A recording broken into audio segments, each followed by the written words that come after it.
Emma, written by Jane Austen, read by staff from Birmingham Libraries, Volume 1, Chapter 7. The very day of Mr. Elton's going to London produced a fresh occasion for Emma's services towards her friend. Harriet had been at Hartfield, as usual, soon after breakfast, and, after a time, had gone home to return again to dinner. She returned, and sooner than had been talked of, and with an agitated, hurried look, announcing something extraordinary to have happened, which she was longing to tell. Half a minute brought it all out. She had heard, as soon as she got back to Mrs. Goddard's, that Mr. Martin had been there an hour before, and finding she was not at home, not particularly expected, had left a little parcel for her from one of his sisters, and gone away. And on opening this parcel she had actually found, besides the 2 songs which she had lent Elizabeth to copy, a letter to herself. And this letter was from him, Mr. Martin, and contained a direct proposal of marriage. Who could have thought it? She was so surprised she did not know what to do. Yes, quite a proposal of marriage, and a very good letter, at least she thought so. And he wrote as if he really loved her very much. But she did not know. And so she was come as fast as she could to ask Miss Woodhouse what she should do. Emma was half ashamed for her friend for seeming so pleased and so doubtful. "Upon my word," she cried, "the young man is determined not to lose anything for want of asking. He will connect himself well if he can." "Will you read the letter?" cried Harriet. "Pray do. I'd rather you would." Emma was not sorry to be pressed. She read and was surprised. The style of the letter was much above her expectation. There were not merely no grammatical errors, but as a composition it would not have disgraced a gentleman. The language, though plain, was strong and unaffected, and the sentiments it conveyed very much to the credit of the writer. It was short, but expressed good sense, warm attachment, liberality, propriety, even delicacy of feeling. She paused over it, while Harriet stood anxiously watching for her opinion, with a "well, well," and was at last forced to add, "Is it a good letter, or is it too short?" "Yes, indeed, a very good letter," replied Emma, rather slowly. "So good a letter, Harriet, that, everything considered, I think one of his sisters must have helped him. I can hardly imagine the young man whom I saw talking with you the other day could express himself so well, if left quite to his own powers, and yet it is not the style of a woman. No, certainly, it is too strong and concise, not diffuse enough for a woman. No doubt he is a sensible man, and I suppose may have a natural talent for... thinks strongly and clearly, and when he takes a pen in hand, his thoughts naturally find proper words. It is so with some men. Yes, I understand the sort of mind, vigorous, decided, with sentiments to a certain point, not coarse. A better written letter, Harriet," returning it, "than I had expected." "Well," said the still waiting Harriet. "Well, and what shall I do?" "What shall you do? In what respect? Do you mean with regard to this letter?" "Yes."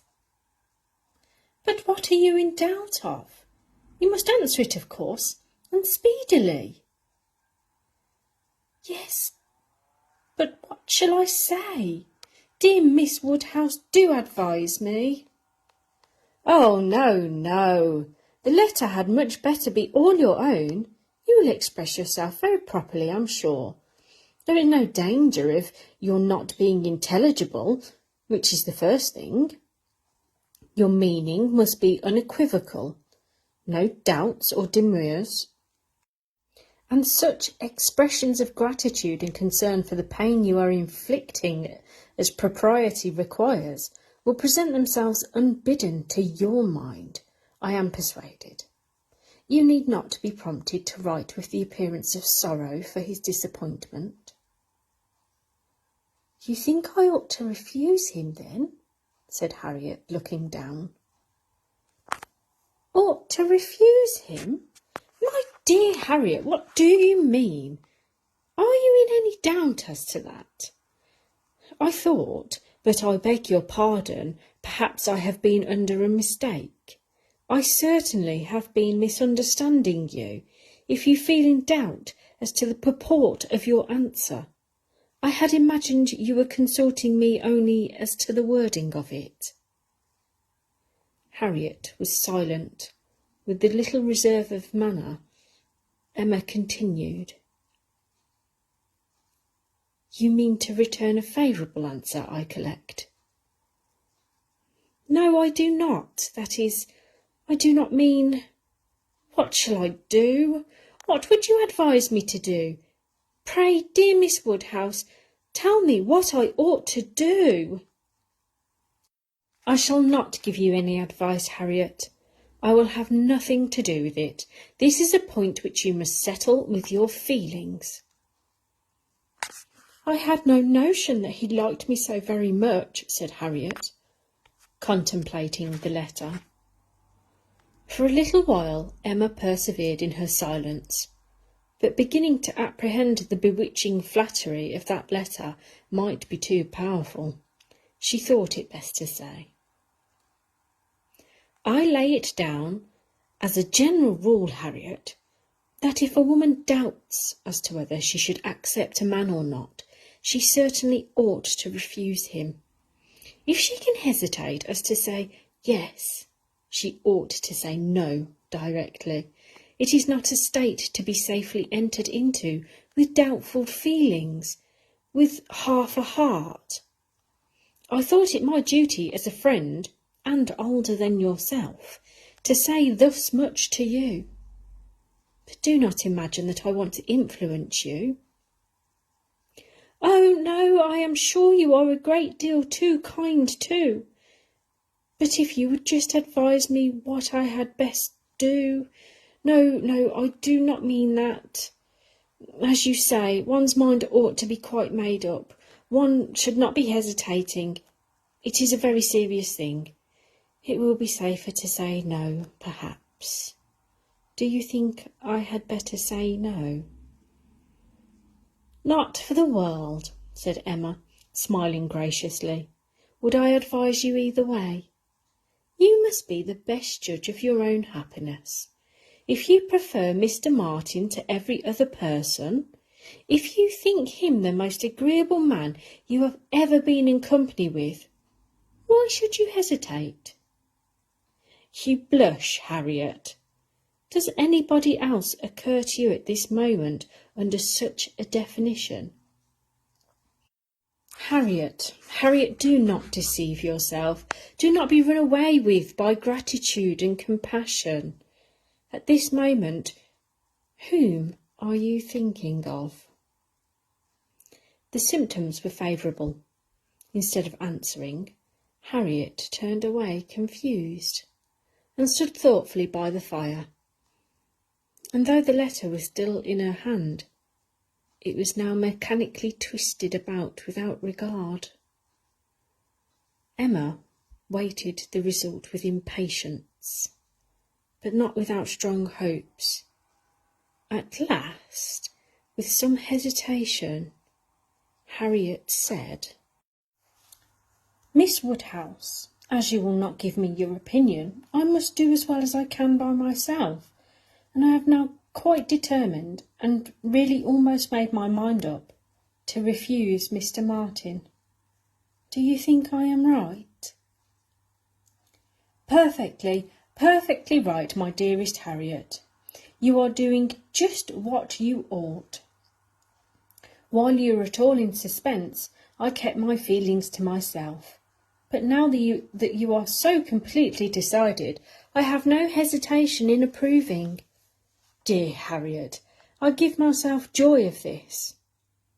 It would have grieved me to lose your acquaintance, which must have been the consequence of your marrying Mr. Martin.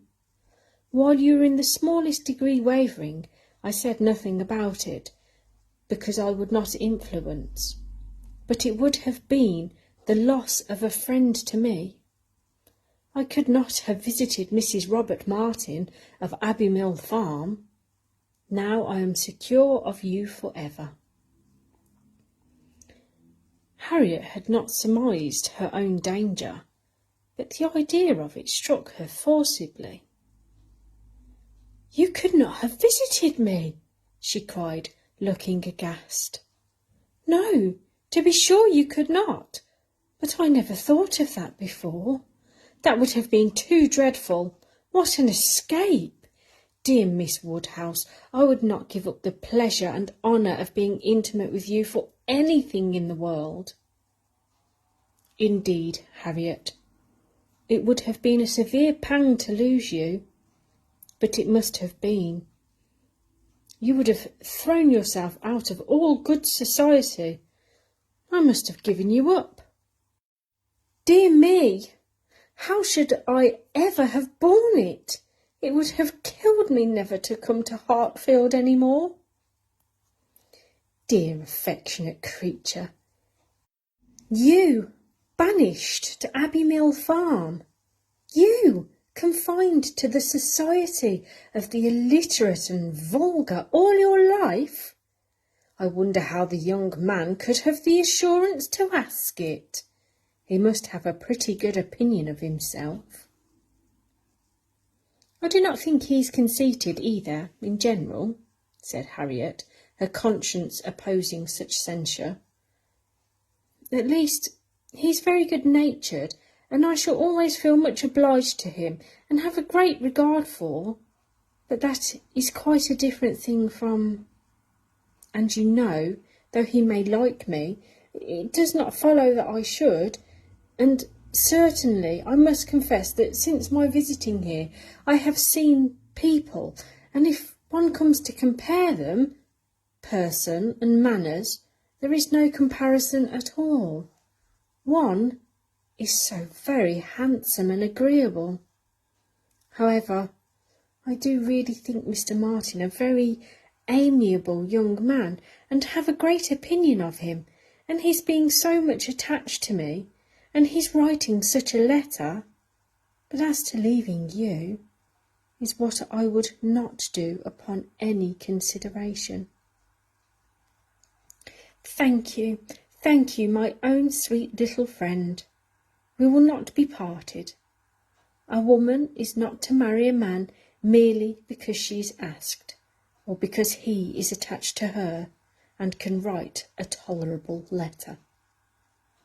Oh no, and it is but a short letter too. Emma felt the bad taste of her friend, but let it pass with a very true, and it would be a small consolation to her for the clownish manner which might be offending her every hour of the day, to know that her husband could write a good letter. Oh, yes, very. Nobody cares for a letter. The thing is, to be always happy with pleasant companions. I am quite determined to refuse him. But how shall I do? What shall I say? Emma assured her there would be no difficulty in the answer, and advised it being written directly, which was agreed to, in the hope of her assistance, and though Emma continued to protest against any assistance being wanted, it was in fact given in the formation of every sentence. The looking over his letter again, in replying to it, had such a softening tendency that it was particularly necessary to brace her up with a few decisive expressions, and she was so very much concerned at the idea of making him unhappy, and thought so much of what his mother and sisters would think and say, and was so anxious that they should not fancy her ungrateful, that Emma believed if the young man had come in her way at that moment, he would have been accepted after all. This letter, however, was written and sealed and sent. The business was finished and Harriet safe. She was rather low all evening, but Emma could allow for her amiable regrets, and sometimes relived them by speaking of her own affection, sometimes by bringing forward the idea of Mr. Elton. "I shall never be invited to Abbey Mill again," was said in a rather sorrowful tone. "Nor, if you were, could I ever bear to part with you, my Harriet. You are a great deal too necessary at Hartfield to be spared to Abbey Mill.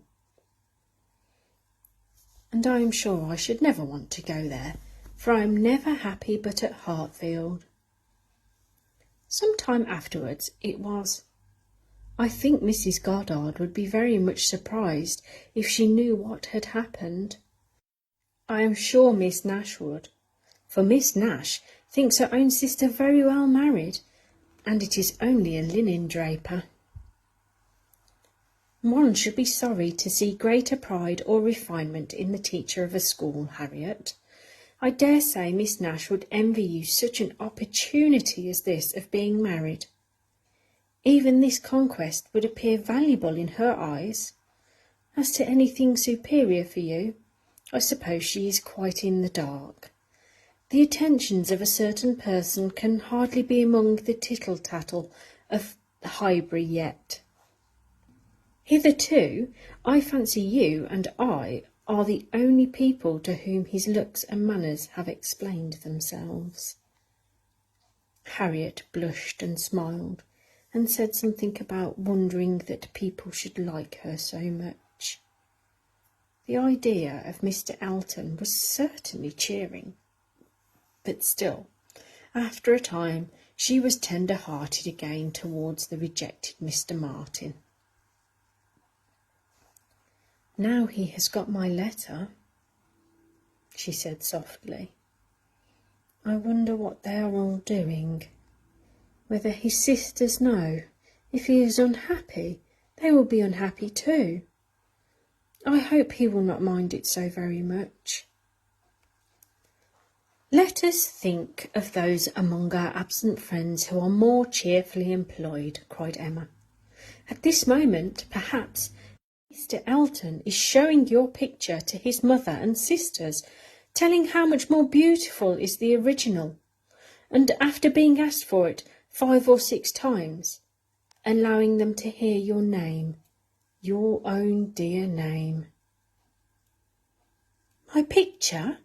But he has left my picture in Bond Street." "Has he so? Then I know nothing of Mr. Elton. No, my dear little modest Harriet, depend upon it, the picture will not be in Bond Street till just before he mounts his horse tomorrow. It is his companion all this evening, his solace, his delight. It opens his designs to his family. It introduces you among them. It diffuses through the party those pleasantest feelings of our nature, eager curiosity and warm prepossession. How cheerful, how animated, how suspicious, how busy their imaginations all are." Harriet smiled again, and her smiles grew stronger. Emma by Jane Austen, read by staff from Birmingham Libraries. Volume 1, Chapter 8. Harriet slept at Hartfield that night. For some weeks past she had been spending more than half her time there, and gradually getting to have a bedroom appropriated to herself, and Emma judged it best in every respect, safest and kindest, to keep her with them as much as possible just at present. She was obliged to go the next morning for an hour or two to Mrs. Goddard's. It was then to be settled that she should return to Hartfield to make a regular visit of some days. While she was gone, Mr. Knightley called, and sat some time with Mr. Woodhouse and Emma, till Mr. Woodhouse, who previous made up his mind to walk out, was persuaded by his daughter not to defer it, and was induced by the entreaties of both, though against the scruples of his own civility, to leave Mr. Knightley for that purpose. Mr. Knightley, who had nothing of ceremony about him, was offering by his short, decided answers an amusing contrast to the protracted apologies and civil hesitations of the other. "Well, I believe, if you will excuse me, Mr. Knightley, if you will not consider me as doing a very rude thing, I shall take Emma's advice and go for a quarter of an hour. As the sun is out, I believe I had better take my 3 turns while I can. I treat you without ceremony, Mr. Knightley. We invalids think we are privileged people." "My dear sir, do not make a stranger of me. I leave an excellent substitute in my daughter. Emma will be happy to entertain you, and therefore I think I will beg your excuse and take my 3 turns, my winter walk. You cannot do better, sir."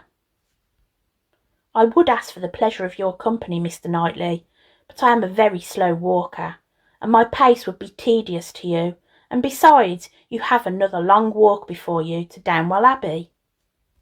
"Thank you, sir, thank you. I am going this moment myself, and I think the sooner you go, the better. I will fetch your grey coat and open the garden door for you." Mr. Woodhouse at last was off, but Mr. Knightley, instead of being immediately off likewise, sat down again, seemingly inclined to chat more. He began speaking of Harriet, and speaking of her with more voluntary praise than Emma had ever heard before. "I cannot rate her beauty as you do," said he, "but she is a pretty little creature, and I am inclined to think very well of her disposition. Her character depends upon those she is with, but in good hands she will turn out a valuable woman." "I'm glad you think so, and the good hands, I hope, may not be wanting." "Come," said he, "you are anxious for a compliment, so I will tell you that you have improved her. You have cured her of her schoolgirl's giggle. She really does you credit." "Thank you. I should be mortified indeed if I did not believe I had been of some use, but it is not everybody who will bestow praise where they may. You do not often overpower me with it." "You are expecting her again, you say, this morning?" "Almost every moment. She has been gone longer already than she intended." "Something has happened to delay her, some visitors perhaps?" "Highbury gossips, tiresome wretches." "Harriet may not consider everybody tiresome that you would." Emma knew that this was true for contradiction, and therefore said nothing. He presently added, with a smile, "I do not pretend to fix on times or places, but I must tell you that I have good reason to believe your little friend will soon hear of something to her advantage." "Indeed, how so? Of what sort?" "A very serious sort, I assure you," still smiling. "Very serious? I can think of but one thing. Who is in love with her? Who makes you their confidant?" Emma was more than half in hopes of Mr. Elton's having dropped a hint. Mr. Knightley was a sort of general friend and adviser, and she knew Mr. Elton looked up to him. "I have reason to think," he replied, "that Harriet Smith will soon have an offer of marriage from a most unexceptionable quarter. Robert Martin is the man. Her visit to Abbey Mill this summer seems to have done his business. He is desperately in love and means to marry her." "He is very obliging," said Emma, "but is he sure that Harriet means to marry him?" Well, means to make her an offer then. Will that do? He came to the Abbey 2 evenings ago on purpose to consult me about it. He knows I have thorough regard for him and all his family, and I believe considered me as one of his best friends. He came to ask me whether I thought it would be imprudent on him to settle so early, whether I thought her too young, in short, whether I approved his choice altogether, having some apprehension perhaps of her being considered, especially since you're making so much of her, as in line of society above him. I was very much pleased with all that he said. I never hear a better sense from anyone other than Robert Martin. He always speaks on the purpose, open, straightforward, and very well judging. He told me everything, his circumstances and plans, and what they all propose doing in the event of his marriage. He is an excellent young man, both as son and brother. I had no hesitation in advising him to marry. He proved to me that he could afford it, and that being the case I was convinced he could do no better. I praised the fair lady too, and altogether sent him away very happy. If he had never esteemed my opinion before, he would have thought highly of me then, and I dare say left the house thinking me a best friend and counsellor a man had ever had. This happened the night before last. Now, as we may fairly suppose, he would not allow time to pass before he spoke to the lady, and as he does not appear to have spoken yesterday, it is not unlikely that he should be at Mrs. Goddard's to-day, and she may be detained by a visitor without thinking him so much all a tiresome wretch. "Pray, Mr. Knightley," said Emma, who had been smiling to herself throughout the great part of this speech, "how do you know that Mr. Martin did not speak yesterday?" "Certainly," replied he, surprised. "I do not absolutely know it, but it may be inferred. Was not she the whole day with you?" "Come," said she, "I will tell you something in return for what you have told me. He did speak yesterday, that is, he wrote, and was refused." This was obliged to be repeated before it could be believed, and Mr. Knightley actually looked red with surprise and displeasure as he stood up in tall indignation and said, "Then she is a greater simpleton than I ever believed her. What is the foolish girl about?" "Oh, to be sure," cried Emma. "It is always comprehensible to a man that a woman should ever refuse an offer of marriage. Always imagines a woman to be ready for anybody who asks her. Nonsense! A man does not imagine such a thing. But what is the meaning of this? Harriet Smith refused Robert Martin? Madness! If it is so, but I hope you are mistaken." "I saw her answer. Nothing could be clearer." "You saw her answer? You wrote her answer too. Emma, this is your doing. You persuaded her to refuse him. And if I did, which, however, I am far from allowing, I should not feel that I have done wrong. Mr. Martin is a very respectable young man, but I cannot admit him to be Harriet's equal. Rather surprised indeed that he should have ventured to address her. By your account, he does seem to have some scruples. It's a pity that they were ever got over."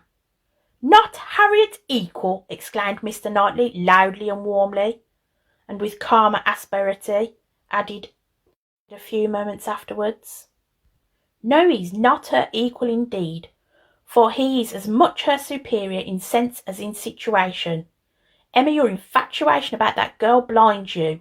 What are Harriet Smith's claims, either of birth, nature, or education, to any connection higher than Robert Martin? She is the natural daughter of nobody knows whom, with probably no settled provision at all, and certainly no respectable relations. She is known only as a parlour boarder at a common school. She is not a sensible girl, nor a girl of any information. She has been taught nothing useful, and is too young and too simple to have acquired anything herself. At her age she can have no experience, with very little wit, and is not likely ever to have anyone avail her. She is pretty, and she is good-tempered, and that is all. My only scruple in advising the match was on his account, as being beneath his deserts, and a bad connection for him.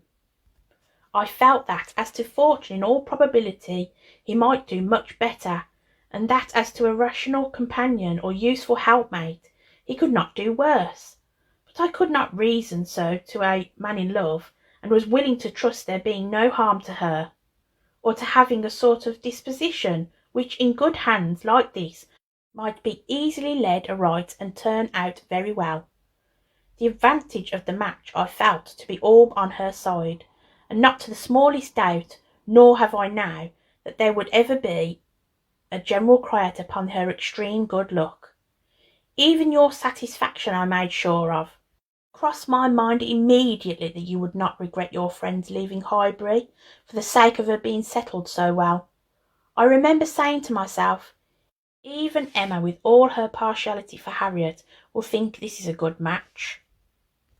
I cannot help wondering at your knowing so little of Emma as you say any such thing. What, think a farmer, and with all that sense and all his merit, Mr. Martin is nothing more a good match for my intimate friend.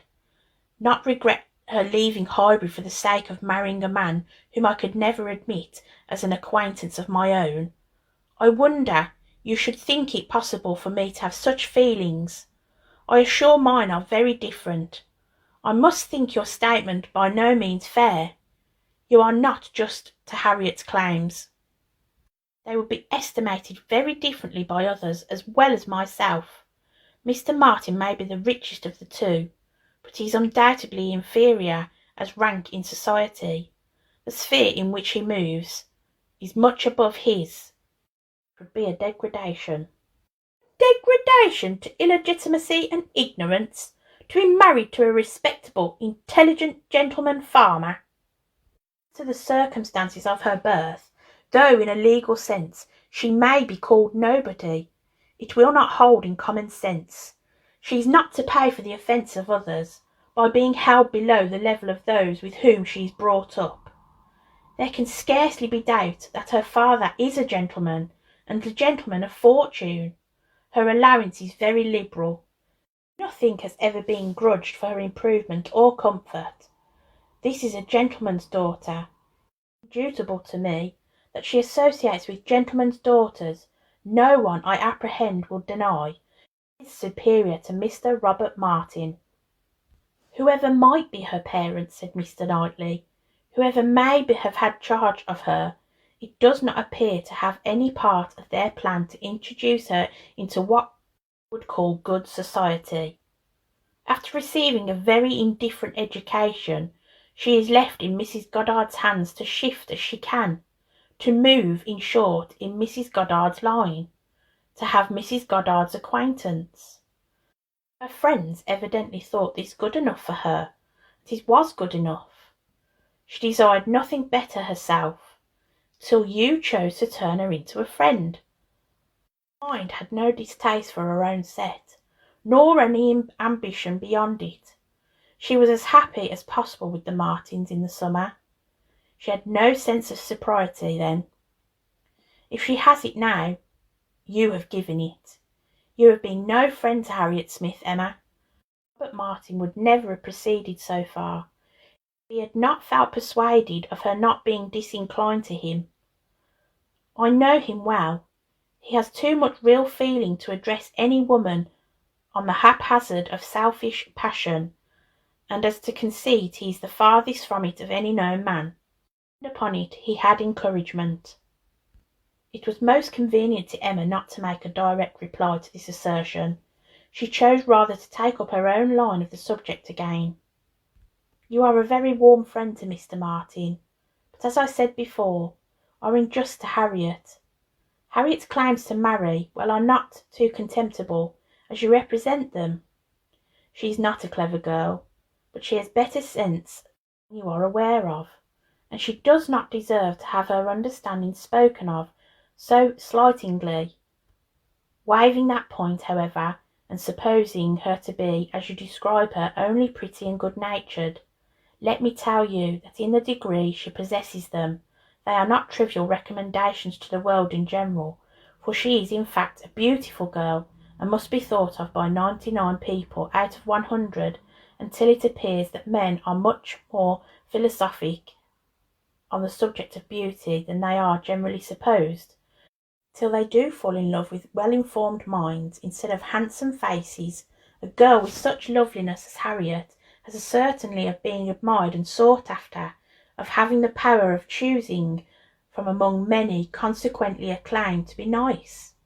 Her good nature, too, is not very slight a claim, comprehending as it does real thorough sweetness of temper and manner, a very humble opinion of herself, and a great readiness to be pleased, with other people. I am very much mistaken if your sex in general would not think such beauty and such temper the highest claims a woman could possess. Upon my word, Emma, to hear you abusing the reason you have is almost enough to make me think so too. Better be without sense than misapply it as you do. Be sure, cried she playfully, I know that is the feeling of you all. I know that such a girl as Harriet is exactly what every man delights in, what at once bewitches his senses and satisfies his judgment. Oh, Harriet may pick and choose, you yourself even to marry.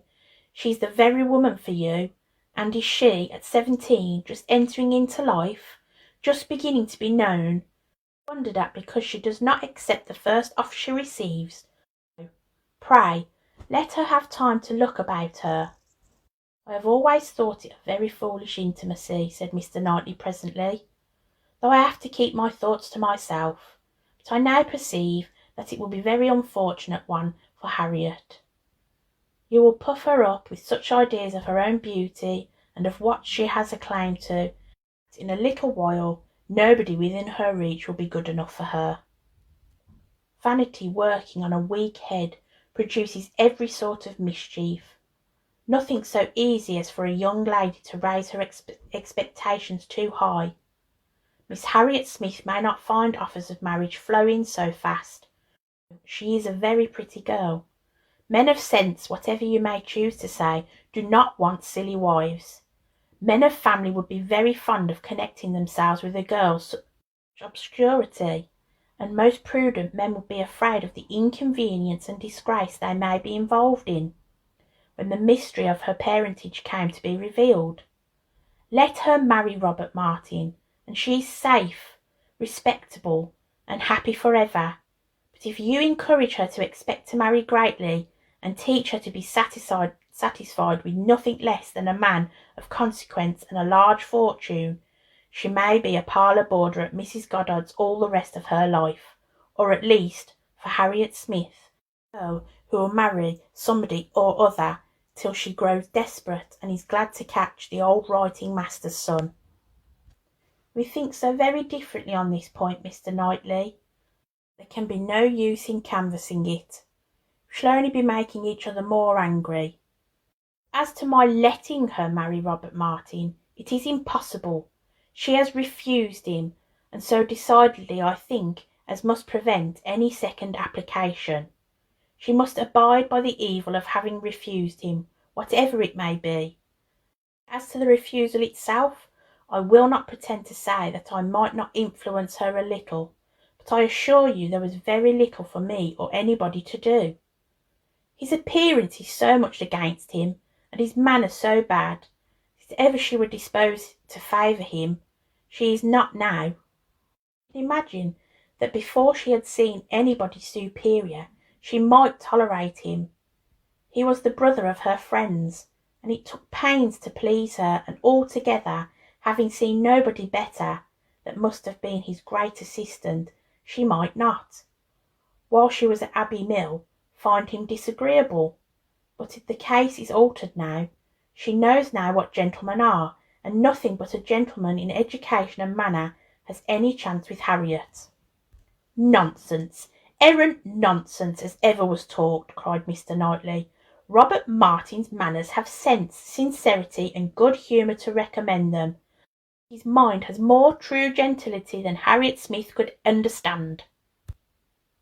Emma made no answer, and tried to look cheerfully unconcerned, but was really feeling uncomfortable and wanting him very much to be gone. She did not repent what she had done.